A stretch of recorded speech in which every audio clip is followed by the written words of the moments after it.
Praise God, praise Jesus, purihin ang Panginoon. Thank you Lord, muli kaming binigyan mo ng oras at sandaling ito, Panginoon, upang kami magkasama-sama uli magkakapatid, upang magnilay ng iyong mabuting balita. Mga kapatid, isang mabiyayang pagninilay pong muli. Saan man kayo naroon, ay Merry Christmas po. Alam ko, ang iba sa atin ay wala sa piling ng pamilya, lalo yung mga nasa abroad, pero huwag kayong mag-alala, kasama natin ang Panginoon at hindi po tayo pababayaan ng Panginoon basta manalig lang tayo. At pahalagahan natin ang kanyang mensahe at pahalagahan natin ang kanyang presensya. Amen po. Kasi sa mga sandaling nagninilay po tayo, tandaan po natin, kasama po natin ang Panginoon. Kasama natin siya. Kaya manalig lamang tayo at huwag tayong mag-alinlangan. Sapagkat sabi nga ng Panginoon, kinalulugdan niya ang mga nananalig sa Kanya. Amen? Okay. Magsimula po tayo muli mga kapatid. Simulan natin muli itong pagninilay na ito sa ngalan ng Ama, ng Anak at Espiritu Santo. Amen? Ama, saan man po naroon ang aking mga kapatid, kami po ay nagkakaisa na dumudulog sa inyo. Muli, humihingi kami ng tawad sa lahat ng aming mga pagkukulang, ano man na nagawa namin, naisip, nasabi, naikilos, mga pagkukulang namin, Panginoon, na sinasadya man o hindi. Lord, patawarin niyo po kami. Patawarin niyo po kami. Pagindapatin niyo muli kami, Panginoon, na makinabang sa inyong mabuting balita. Ang pakikinig namin, pagninilay namin, Panginoon, naway kalugdan niyo muli, O Diyos, at kalinsabay nito'y bumuhos ang masaganang biyaya mo na papasko mo na sa amin, Panginoon, lalo sa mga pagkakataong katulad nito, Lord. Dumadaan kami ng pagsubok ng pandemyang ito, pero naniniwala kami, Panginoon, na kahit na ganyan ang aming pinagdaraanan, basta kasama ka namin, makatitiya kami, Panginoon, na kami nasa mabuting kamay. Kaya, Ama, inaangkin po namin muli ang masaganang pagkilos ng iyong salita, ng iyong kapangyarihan, ng iyong habagat-awa, pati yung mga tubig na inihanda ng aking mga kapatid, para pabasbasan sa iyo upang maging instrumento mo ng iyong kabutihan, ng iyong pagpapagaling, O Lord, ay magaganap. Ang lahat ng ito, Ama, ay amin pong inaangkin, pati yung mga answered prayers namin mamaya, O Lord. In the name of Jesus, Amen and Amen and Amen. Sa ngalan ng Ama, ng Anak at ng Espiritu Santo, Amen. Praise the Lord, praise God. Okay. Ang nais ko pong i-share sa inyo, mga kapatid ko, sa Kapaskuhang ito, ilang araw na lang, 4 na araw na lang, Pasko na. Okay, ito pong sa Philippians chapter 2, verses 6 to 7. Philippians chapter 2, verses 6 to 7. Kahit taglay niya ang kalikasan ng Diyos, hindi niya ipinagpilitang manatiling kapantay ng Diyos. Sa halip, kusa niyang binitawan ang pagiging kapantay ng Diyos at namuhay ng isang alipin. Ipinanganak siya bilang tao. Glory to God. Ang salita ng Diyos, mga kapatid. Salamat sa Panginoon kay buti-buti ng Diyos. Okay. Mga kapatid, nais ko pong pamagatan ito na thank you Jesus, nagkatawang tao ka. Ayan. Ganda yan, thank you Jesus, nagkatawang tao ka. Paano kaya kung di nagkatawang tao ang Panginoong Yesus? Paano kaya kung tinanggihan ng Panginoon ang pagsusugo ng Ama sa Kanya? Di ba? Paano kaya kung hindi siya nagkatawang tao? Paano kaya kung hindi siya nagbuhay dito sa mundong ito? Ano kayang mangyayari pag nilayan natin, mga kapatid? Okay. So, itong mensaheng ito, nawa ay magpaunawa sa ating kung gaano kahalaga ang ipinagdiriwang nating Kapaskuhan. Nawa sa pamamagitan nitong pagninilay nito, lalo pang lumalim ang ating pagkaunawa sa kagandahan ng Paskong ating isineselebrate. Ang pag-celebrate ng Pasko ay huwag nating ituon lamang sa magandang damit o kaya sa mga regalo o kaya sa mga masasarap na pagkain o anumang ikinasisya ng ating 5 senses. Bagkos, ituon natin ito sa kung ano bang nangyari noong nagkatawang tao si Jesus. Ano ba yung epekto sa atin? Ano bang naidulot nito sa atin? Amen? Okay.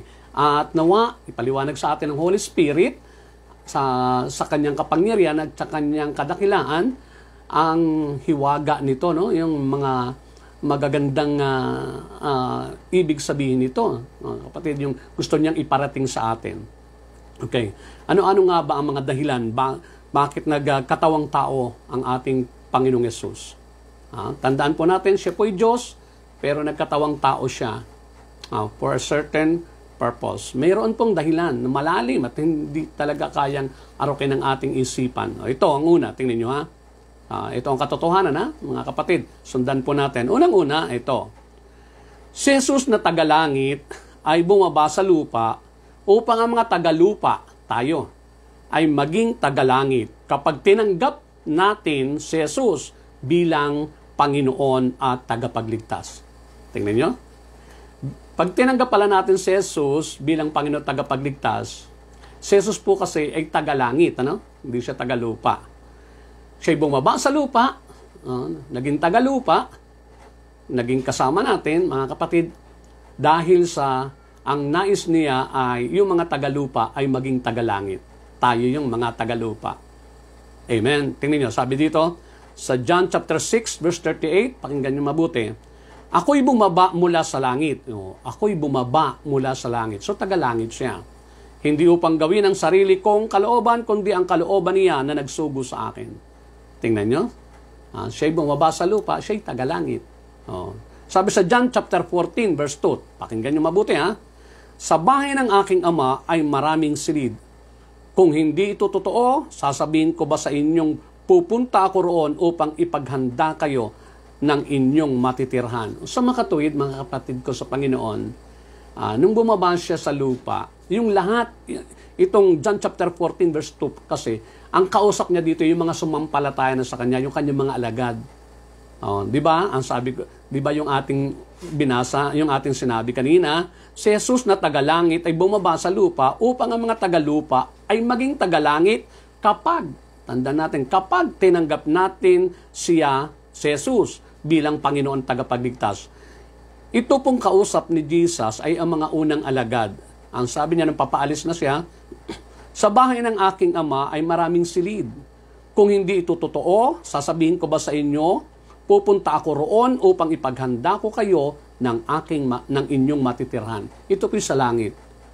Amen? Kaya yung mga tumanggap daw kay Jesus, mga kapatid, kaya siya nagkatawang tao para tayong mga tagalupa ay maging tagalangit.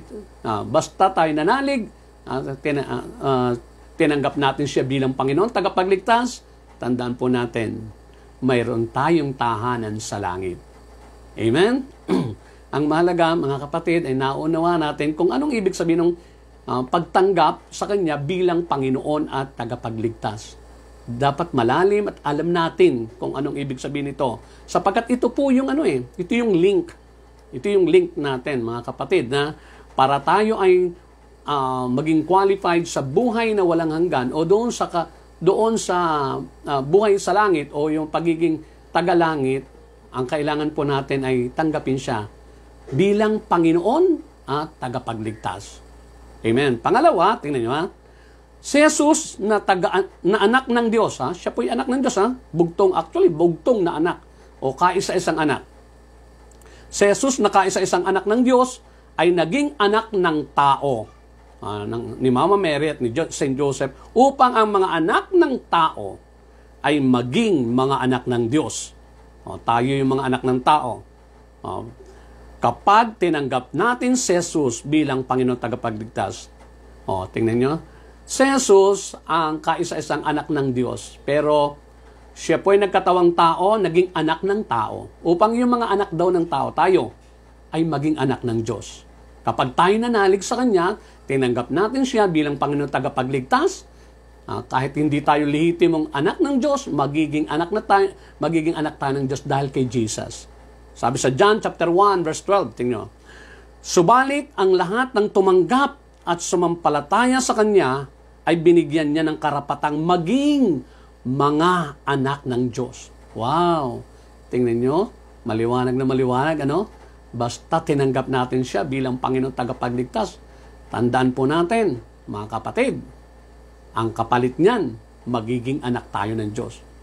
Amen? Kaya siya nagkatawang tao at naging anak ng tao, ni Mama Mary at ni Saint Joseph na ama-amahan niya, para tayong mga anak ng tao ay maging anak ng Diyos.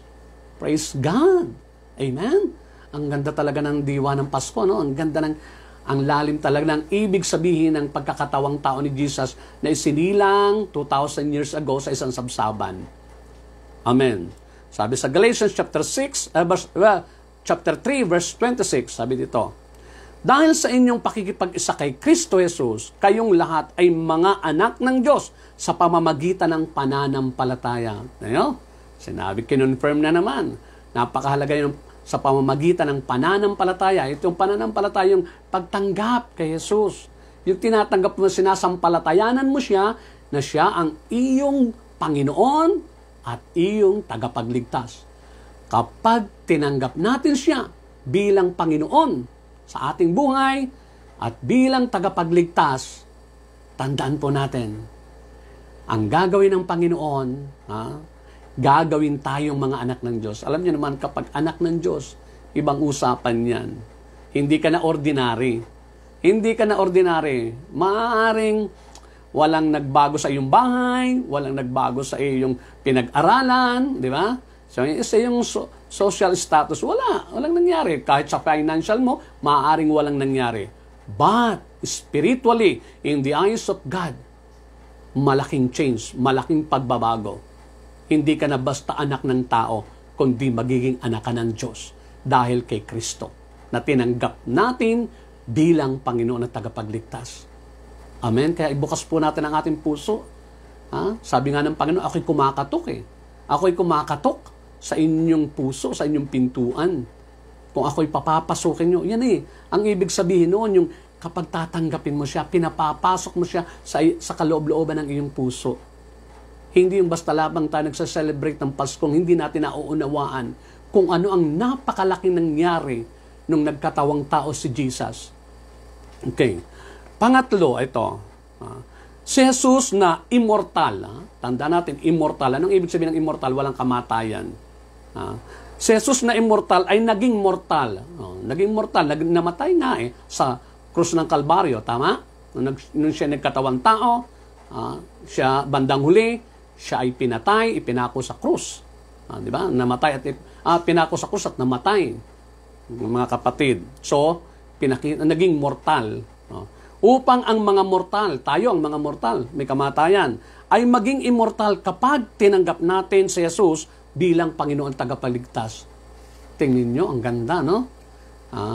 Tayo, mga immortal tayo, may kamatayan tayo. Pero pag tinanggap natin ang Panginoong Jesus bilang Panginoon natin na tagapagligtas, magiging immortal tayo. Tingnan nyo, sabi sa John chapter 11, verse 25, sinabi sa kanya ni Jesus, ako ang muling pagkabuhay at ang buhay. Ang sino mang sumasampalataya sa akin kahit mamatay ay muling mabubuhay. At sino mang nabubuhay at sumasampalataya sa akin ay hindi mamamatay kailanman. Ay hindi mamamatay kailanman. Tingnan nyo. Ang liwanag ng pangako ng Panginoon, ano? Kapag sumampalataya tayo kay Jesus. Amen? Kapag sumampalataya tayo, tinanggap natin siya ng buong buo sa ating puso. Sinuko natin ang ating sarili sa Kanya na sasabihin natin, from now on, Lord, wala nang maghahari sa akin, wala na ako magiging Panginoon, wala akong susundin kundi Ikaw, at wala akong aasahan, wala akong gagawing tagapagligtas sa lahat ng sitwasyon ng aking buhay, lalo na ang aking kaluluwa, kundi Ikaw. Pag i-declare natin sa ating mga sarili yan, mga kapatid, tandaan po natin ang pangako ng Panginoon.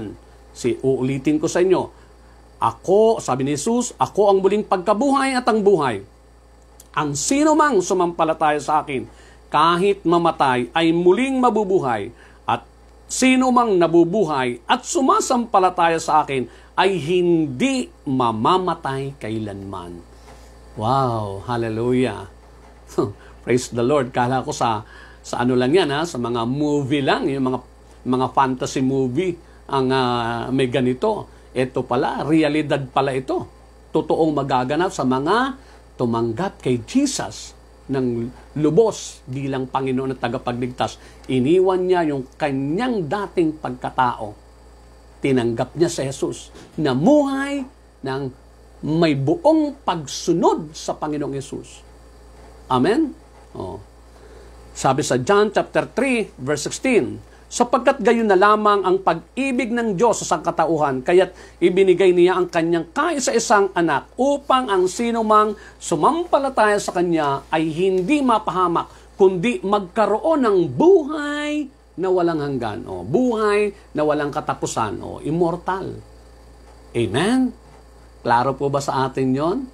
The only condition is just receive and accept Jesus as our Lord and Savior. Ipakita lang natin na talagang siya na ang ating Panginoon. Pakita natin through obedience. Kasi nga sabi ni Lord, sabi sa Luke chapter 6 verse 46, sabi niya, tinatawag niyo akong Panginoon, Panginoon, pero hindi niyo naman ginagawa ang sinasabi ko. So the proof of accepting Jesus as our Lord is our submission to Him, our obedience to Him. Amen? Yung puso nating masuwayin, i-convert natin sa pagiging masunurin. At don't worry, hindi po tayo mahihirapang sumunod kung lagi tayong ini-invite natin, ini-invoke natin ang presence ng Holy Spirit sa buhay natin. Yung bang lagi tayo nagpipray at sinasabi natin, Holy Spirit, help me to obey. Help me to do your will, to do the will of Jesus, our Lord and Savior. Gawin lang natin yun at makikita po natin, ipapadama ng Panginoon na kakaiba, yung mga sinasabing ito ni Jesus mangyayari sa atin. Amen? Siya mismo po ang nagsasalita nito. Sabi, isa pang naganap noong siya nagkatawang tao, at isa pang dahilan nga kung bakit siya nagkatawang tao ay ito. Si Jesus na isang banal ay naging makasalanan. Hindi siya na makasalanan dahil sa gumawa siya ng kasalanan. No. Naging makasalanan siya dahil inako niya ang lahat ng ating mga kasalanan. Amen? Parang yung lahat ng putik sa atin ay ipinasa natin kay Jesus. Ipinasa natin sa Kanya. Kaya siya ang naging maputik. Kaya nga ang parusa sa Kanya ay parusang kamatayan sapagkat iyon ang parusa ng kasalanan. Sabi sa Romans chapter 3, sabi doon, for the wages of sin is death. No? Sa Romans chapter 6, I think. Okay, for the wages of sin is death. Kaya kailangan mamatay si Jesus. Amen? Kaya nung kinuha niya ang lahat ng ating kasalanan, siya naging makasalanan. Kaya nga, pinarusahan siya. Sabi dito, 1 Corinthians chapter 6, verses 9 to 11. Pakinggan niyo mga kapatid. Hindi ba ninyo alam na ang mga makasalanan ay walang bahagi sa kaharian ng Diyos? Huwag ninyong dayain ang inyong sarili. Ang mga nakikiapid, sumasamba sa Diyos-Diyosan, nangangalunya, nakikipagtalik sa kapwa lalaki o kapwa babae, nagnanakaw, sakim, naglalasing, nanlalait ng kapwa o nandaraya ay walang bahagi sa kaharian ng Diyos. Ganyan ang ilan sa inyo noon. Kinakausap niya dito, yung dating mga hindi pa sumasampalataya, pero ngayon sumasampalataya na. Sabi niya, ganyan ang ilan sa inyo noon. Subalit, nilinis na kayo sa inyong mga kasalanan at ginawa na kayong banal ng Diyos. Tingnan nyo. Ginawa na kayong banal ng Diyos. Pinawalang sala na kayo sa pangalan ng Panginoong Hesukristo at sa pamamagitan ng Espiritu ng ating Diyos. Tingnan nyo, dahil kay Jesus, si Jesus ang umako ng ating kasalanan. Siya'y banal, pero naging makasalanan siya nung akuin niya ang ating mga kasalanan. Siya ang nagpasan. Kaya ang parusa ay napunta sa Kanya, hindi na sa atin. Bakit? Nung inako niya ang ating kasalanan, ginawa niya tayong banal. Amen? Paano? Nung tinanggap natin si Jesus bilang Panginoon at tagapagligtas. Nung talagang pinapasok natin si Jesus sa kaloob-looban ng ating puso, talagang isinuko natin ang ating mga sarili, sinuko natin ang ating mga kasalanan kasi kapag hindi natin isusuko ang lahat ng ating kasalanan sa Kanya, hindi niya aakuin yan. Di ba? Kailangan isuko natin ang ultimo kalit-litan nating kasalanan sa Kanya para akuin niya yan. Siya na, tatanggapin niya yan para yung ginawa niya 2,000 years ago na pagkakatawang tao at nabayubay siya sa krus, kasama ka na doon. Kasama na yung kasalanan ko, kasama ang kasalanan mo lahat. Amen? Kaya, hindi na tayo parorosan. Bakit? Na-convert na tayo bilang mga banal. Through the blood of Jesus. Through the incarnation of Jesus. Amen? Yung pagkakatawang tao niya. Gets niyo po, mga kapatid? So, hindi na tayo tatanggap ng parusa bilang sa mga nalaan sa mga makasalanan. Bakit? Pinaging banal na tayo sa pamamagitan ni Jesus nung tanggapin natin siya. Maliwanag po ba, mga kapatid? Okay. Now, isa pa, number 5 ito. Si Jesus na pinakamayaman ay naging dukha upang ang dukha ay maging mayayaman kapag tinanggap natin si Jesus bilang Panginoon at tagapagligtas. Ganun na naman. Amen? Siya'y napakayaman. Pero naging tao siya, naging karpentero lang siya, di ba? Naubusan nga siya ng pera eh. Amen? Naranasan niyang maglakad, naranasan niya, hindi dapat niya mangyari. Naging mahirap siya. Sa karwahe ba siya sumakay? No. Sa asno nga lang, ang pinakamatinding sinakyan lang niya, asno. Ni kabayo, di siya nakasakay. Bakit? Kasi iniwan niya ang kanyang pagiging mayaman. Actually, kanya ang lahat. Lahat. The whole universe ay kanya. Pero, isinuko niya yung mga sandaling iyon na siya nagkatawang tao at namuhay ng katulad lang natin. Mahirap lang. Amen. Okay. Sabi doon, hindi kaila sa inyo, 2 Corinthians chapter 8 verse 9, hindi kaila sa inyo ang kagandahang loob ng ating Panginoong Hesus na kahit na mayaman ay naging dukha upang maging mayaman kayo sa pamamagitan ng kanyang pagiging dukha. Wow! Kapag tinanggap pala natin si Jesus, mga kapatid, tandaan po natin, hindi na tayo dukha. Bakit? Kasi ang Panginoon na magpapayaman sa atin, maaaring hindi makikita. Ang tunay kasi mayaman ito eh.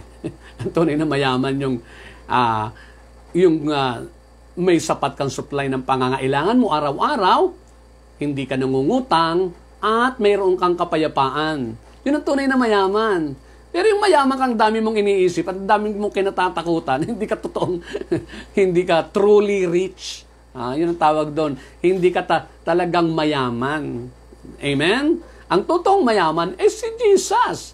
Nung nasa langit siya, lahat ng kailangan niya, mayroon siya. Amen? Actually, wala naman pala talagang pangangailangan nga pala ang Panginoon. Amen? Sapagkat siya ay, anong tawag doon? Self-sufficient. Amen? Mayroon siya lahat, mga kapatid. Wala siyang pagkukulang. Kuha nyo? Pero hinubad niya yung kayamanan ngayon na nanahan siya nanirahan dito sa lupa ng isang mahirap upang tayo daw mahirap ay mga agsayaman sa pamamagitan ng pagtanggap sa Kanya bilang Panginoon at tagapagligtas. Amen? Kaya kapag tinanggap mo, hindi ka maghihirap, mga kapatid. Yung maaaring magtitiis ka, pero yung iba yung nagtitiis just because of Jesus, for the sake of Jesus, for the sake of the gospel, kaysa doon talagang naghihikaws ka talaga wala kang makain. Hindi mangyayari yun sa mga totoong tumanggap kay Jesus bilang Panginoon tagapagligtas. Amen po? Okay. Tingnan nyo sabi dito, pakinggan nyo mabuti ulitin ko sa 2 Corinthians, unawaan nyo mabuti, sa 2 Corinthians chapter 8 verse 9, hindi kaila sa inyo ang kagandahang loob ng ating Panginoon. Kagandahang loob niya yun na kahit na mayaman ay naging dukha upang maging mayaman kayo sa pamamagitan ng kanyang pagiging dukha. Wow! In exchange, sabi, Ama, ako'y tatanggapin ko ang pagiging mahirap. At ang kapalit naman ito, sabi niya sa kanya, ay payayamanin mo naman sila. Amen. Ibig sabihin ng payayaman, pagiginhawahin, pasasayahin mo sila. Mai-enjoy nila yung buhay. Kuha niyo po, hindi yung kinakapos, hindi laging yung nangungutang lubog sa utang. Oh. Amen? Oh. Kasi kapag ikaw ay naging anak ng Diyos, siyempre mayaman ka. Susupply ng iyong ama ang ating pangangailangan. Ay bakit? Ay anak ka eh. So may pananagutan na ang ama, dahil tinanggap mo si Jesus bilang Panginoon at tagapagligtas, talagang tungkulin na ng ama na isupply ang ating pangangailangan. Dahil ba sa atin? Hindi. Dahil kay Jesus. Tinanggap natin si Jesus eh. Amen? Kumatok si Jesus, pinapasok natin sa kaloob-looban ng puso natin. Tinanggap natin siya bilang Panginoon. Sinunod natin ang kanyang kalooban. Nagtiwala tayo sa kanya bilang siya ang magliligtas sa atin sa lahat. Amen? At dahil doon, ginawa tayo mga anak. Natural. Yayaman tayo dahil ang tatay natin mayaman. Amen? Pero tatandaan natin, ang ating tatay ay hindi konsentidor. Amen? Ano yun? Anong ibig sabihin nun? Ipagkakalob niya talaga, ang tanging ipagkakalob niya sa atin, yung kailangan natin. At tanging Diyos lamang ang nakakaalam ng totoo nating pangangailangan. Kasi sabi nga niya, hindi pa man nyo hinihingi, alam ko na kung ano ang inyong kailangan. Sabi ni Lord yan, sa Matthew chapter 6, di ba? Siya lamang naman talaga nakakaalam ng tunay nating kailangan. Minsan nakailangan natin, kailangan natin. Pero, nako, pag na-realize pala natin, hindi natin kailangan. Kaya yung mga taong nagpipilit na kunin ang isang bagay, yung mga kayamanan dito sa mundo, ano man ang mangyari, bandang uli napapahamak. Di ba? Sabi ng Panginoon yan sa 1 Timothy chapter 6, yung mga naghahangad daw na yumaman sa anumang paraan ay nasa sadlak sa kahirapan sa pagdurusa ng kalooban. Tingnan nyo? Yumaman ka nga. Tapos, lagi ka naman may kinatatakot at kinababalisahan. May kaaway. May nagtatangka sa iyo. Hindi rin masarap yan. Amen? Bakit? Kasi kapag ikaw anak ng Diyos, alam ng Diyos ang ibibigay niya sa atin, yung makakabuti lang sa atin. Amen? Kaya nga sabi ng Panginoon kung kayo na masasama ay nakapagbibigay ng mabubuting bagay sa inyong mga anak. Sabi sa Matthew chapter 7, verse 7, diba? Sabi niya, gaano pa kaya ang inyong amang nasa langit? Ibibigay niya ang mabubuting bagay sa mga humihingi sa kanya. Ibibigay niya ang mabubuting bagay. So, siya kasi ang nakakaalam ng makakabuti sa atin. Kuha niyo po. Ang gagawin lang natin, tanggapin siya ng lubos bilang Panginoon natin at tagapagligtas. Yung totohanan. Hindi yung nakikiamen lang tayo. Kasi kita ng Diyos kita ng Diyos ang puso natin kung talagang tinanggap natin. Lalo ngayon sa Kapaskuhang ito, sa totoo lang mga kapatid, si Jesus, baka isilang na naman doon sa sabsaban.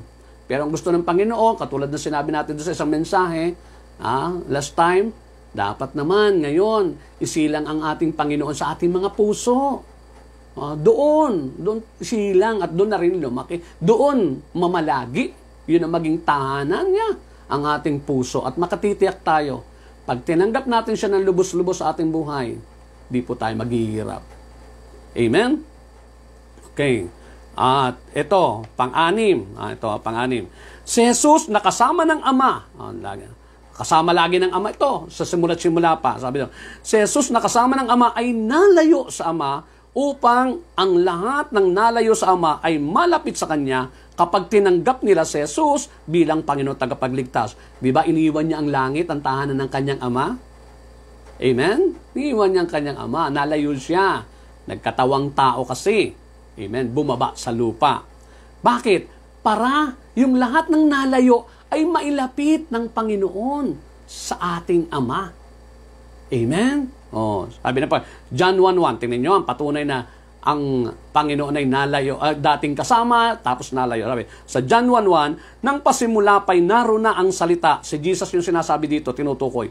Ang salita ay kasama ng Diyos at ang salita ay Diyos. Sa pasimula ay kasama na ng Diyos ang salita. Tingnan nyo, si Jesus ang nasabing salita. So verse 14, sabi dito, naging tao ang salita at nanirahan sa piling natin. Sino yung naging tao? Si Jesus. Siya yung salita na naging tao. Okay, nagkatawang tao.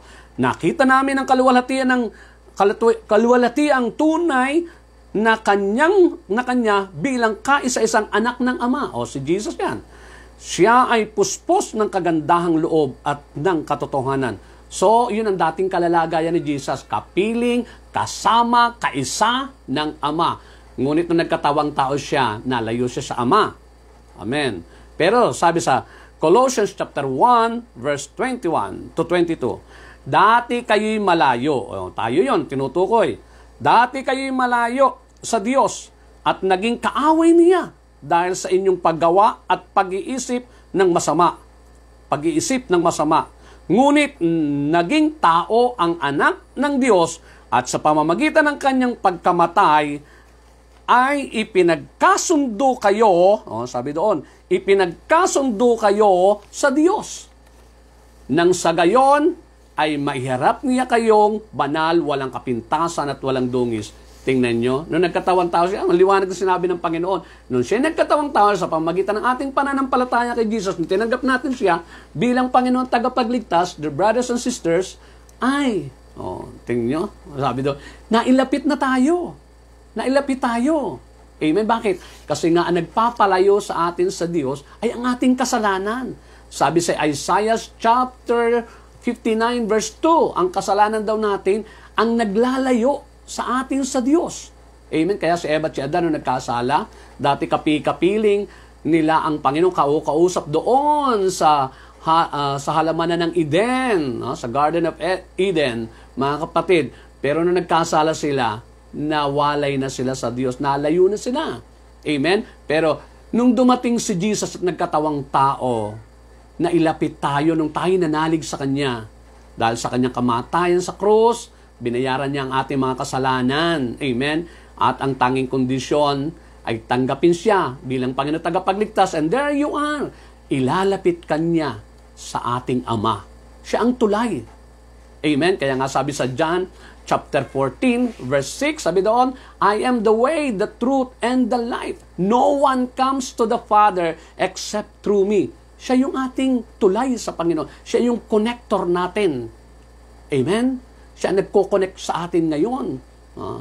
Maliwanag po ba mga kapatid ko sa Panginoon? Okay.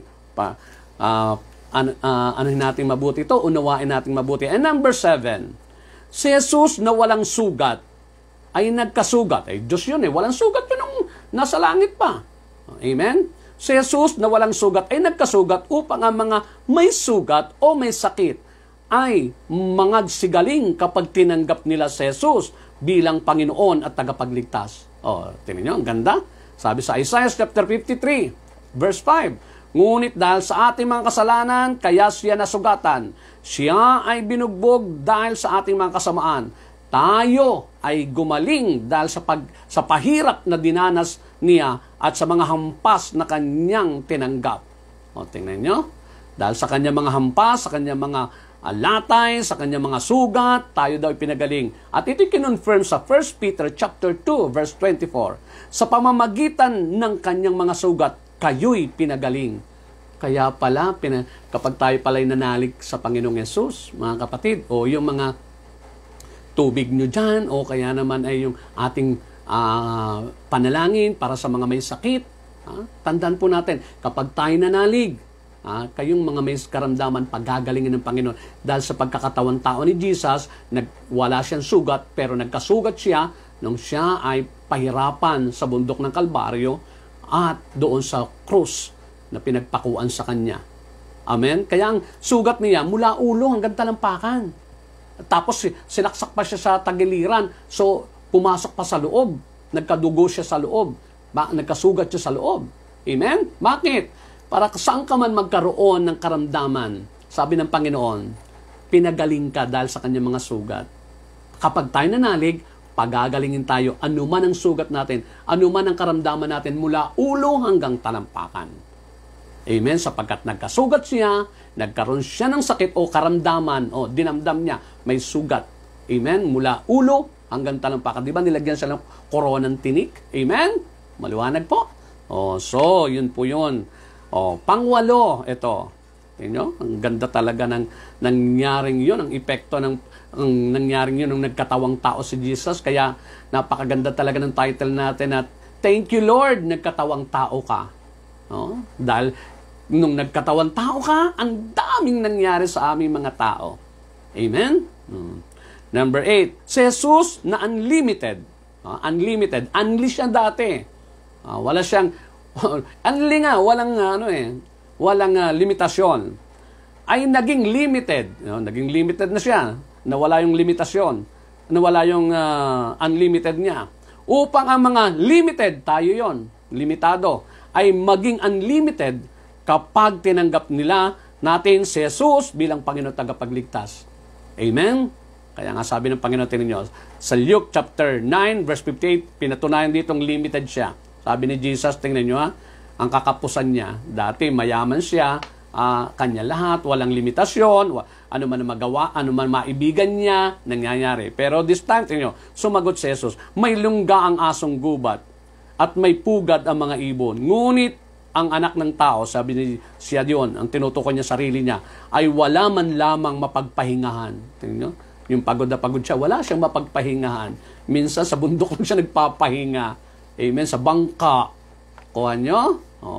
Kaya yung mga walang bahay, naku, maniwala kayo mga kapatid ko sa Panginoon, hindi kayo pabayagan ng Panginoon na matulog sa lansangan o nang hindi komportable. Kapag tayo'y nanalig lamang tinanggap natin ng Panginoong Hesus. Tingnan nyo, sabi ng Panginoon. Philippians 4:19. At buhat sa hindi mauubos na kayamanan ng Diyos, hindi mauubos, unlimited.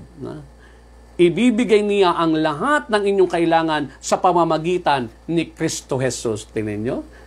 Unli, di ba? Kaya nga sabi ng Panginoon sa John chapter 14, verse 13 to 14, sabi doon ano man ang hingin nyo sa aking pangalan ay ipagkakaloob ng aking Ama, na pararangalan ng Ama sa pamamagitan ko. Okay, sabi niya, ano man ang hingin nyo, kaya ano man ang hingin nyo sa aking pangalan ay gagawin ko.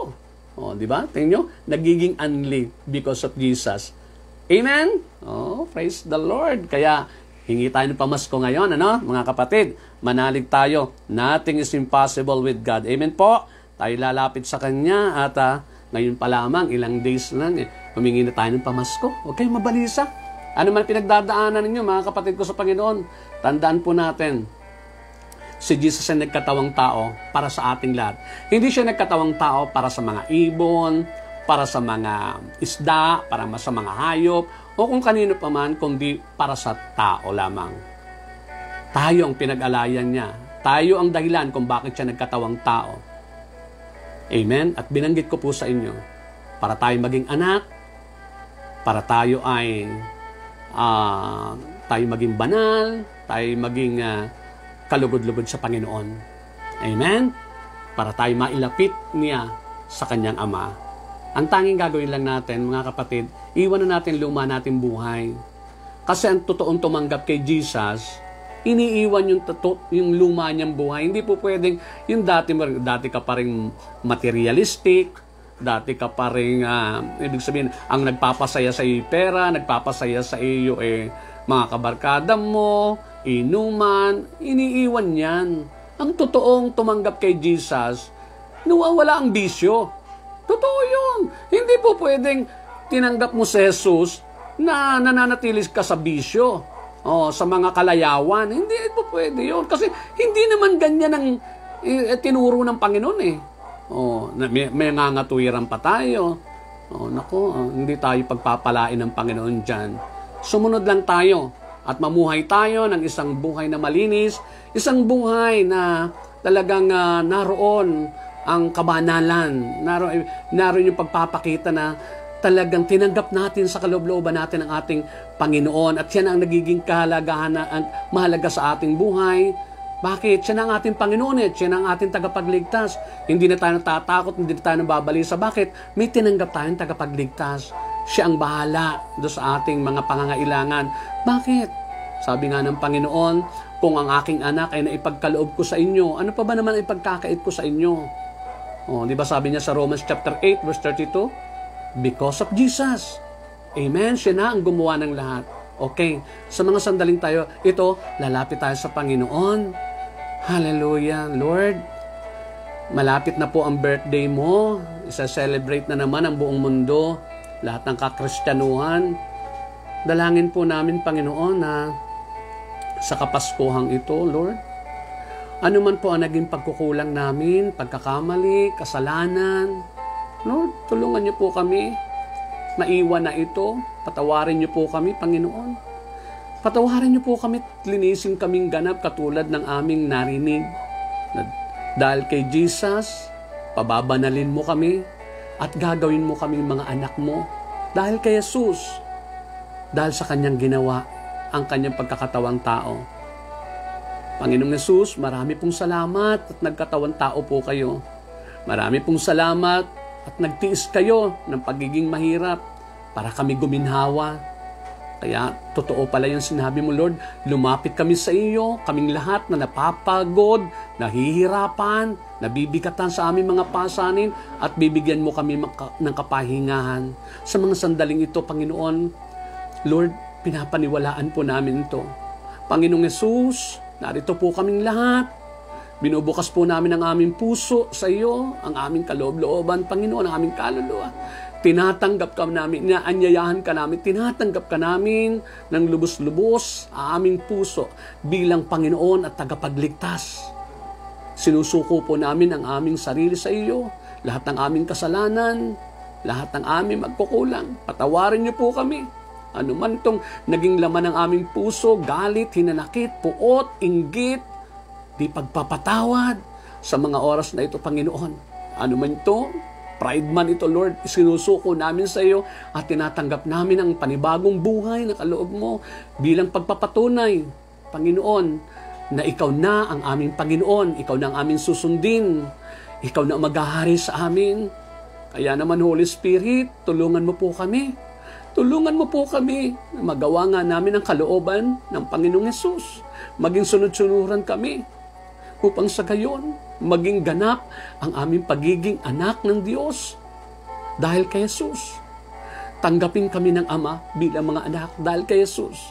Dahil pinakita namin, tinanggap namin si Hesus ng buong buo sa aming buhay.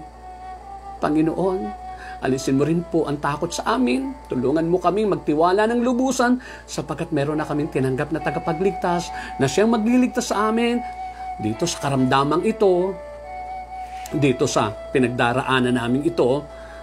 Ama, ano man po ang problema ng aking mga kapatid, Lord, sa pamilya man ito, sa mga anak, Panginoon, sa asawa, Lord, sa magulang, kanino man, sa trabaho, sa hanap buhay, Panginoon, sa ikinabubuhay nila, Lord, I pray, lahat ng mga kapatid ko ngayon tumatanggap sa iyo ng lubos, maganap sa kanila, Panginoon, ang aming pinagnilayan ngayon. Sa pamamagitan mo, gagawin mo kaming anak at isusupply mo sa amin ang aming mga pangangailangan buhat sa iyong kayamanang hindi nauubos. Panginoong Jesus, please, Holy Spirit, please, Father God, please, have mercy on us. Have mercy on us. Mahabag po kayo sa amin, maawa po kayo sa amin. Yung mga tubig, Lord, please, na inihanda ng aking mga kapatid, Panginoon, hipuin ang iyong kamay, gawin mong instrumento ito para sa lahat na nangangailangan ito, na kagalingan, kapayapaan, kagalakan, kalakasan, kasiglahan, Panginoon, kalusugan. Wala pong bagay na mahirap sa iyo. Wala pong bagay na mahirap sa iyo. Makapangyarihan po kayo at mapangyayari nyo kung ano po ang inyong maibigan, lalo na ang inyong mga pangako, sapagkat kayo po itapat. Kaya inaangkin po namin ngayon, pati po yung mga namumroblema, financially, Lord, financially, o anuman yung kabuluhan na yan na nangyayari sa kanilang pamilya, sa kanilang hanap buhay, whatever, my Lord, natanging kayo po ang nakakaalam.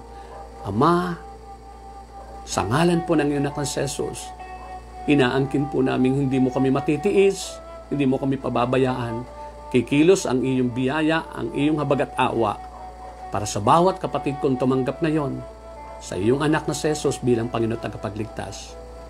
Ama, marami pong salamat. Nananalig po kaming ginagawa mo ngayon to sa ngalan ng Panginoong Jesus.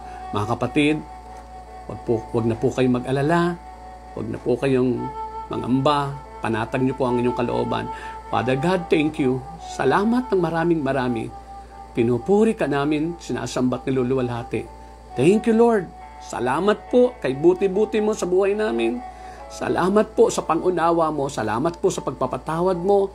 At salamat po sa mga katuparan, Panginoon, ng iyong mga pangako sa sino mang tatanggap sa iyo bilang Panginoon at tagapagligtas. Marami pong salamat. Nananalig po kami, Panginoon. Bumubuhos ngayon ang biyaya mo, ang habag at awa mo, ang iyong pamasko sa bawat isa sa amin, saan man sila naroon ang aking mga kapatid, nasa ibang bansa man, sa US man yan, Panginoon, sa Saudi, sa Dubai, Panginoon, sa lahat na, sa Europe, sa Middle East, Lord, saan man dako, sa Asia, saan man sila naroon ngayon. Nananalig po kami, Panginoon, hindi hadlang ang layo na ang agwat naming bawat isa, natiyan ka, niyayakap mo sila, pinagpapala mo sila, tinutugon, pinagagaling, in the name of Jesus, Maraming pong salamat, Ama. Ibinabalik namin sa iyo ang lahat ng papuri, parangal, pagluwalhati, pasasalamat, pagdakila, lalo tigit ang pagsamba sa iyong dakilang pangalan. In Jesus' name, Amen and amen and amen. Sa ngalan ng Ama, ng Anak at ng Espiritu Santo. Amen at amen. Marami pong salamat mga kapatid muli sa inyong pagtitiyaga, sa inyong pakikiisa, sa inyong pakikipagnilay sa akin. At manalig tayo. Share niyo po itong video na ito mga kapatid. At naglilingkod na po kayo. At yung mga ka-Facebook nyo, please invite nyo na mag-subscribe sa YouTube channel ko, Brother Ding Alban, BRO.Ding Alban. At sa pamamagitan po noon, nakapagsusupport na tayo sa pagpapalaganap ng mabuting balita ng Panginoon at higit sa lahat, kapatid, nakapaglilingkod na tayo sa Diyos. Amen po. At ang Panginoon po ang bahalang magpala sa atin. Amen. Share nyo po ito, video na ito. Muli, kung lulobin ng Panginoon sa Wednesday at sa Pasko, mayroon po kung lulobin ng Panginoon. Basta bahala siya. Ako nagpapaubaya lang kay Lord. Amen po. MWF po lagi tayo. Ialay natin to kay Lord. In Jesus' name, amen and amen. God bless po.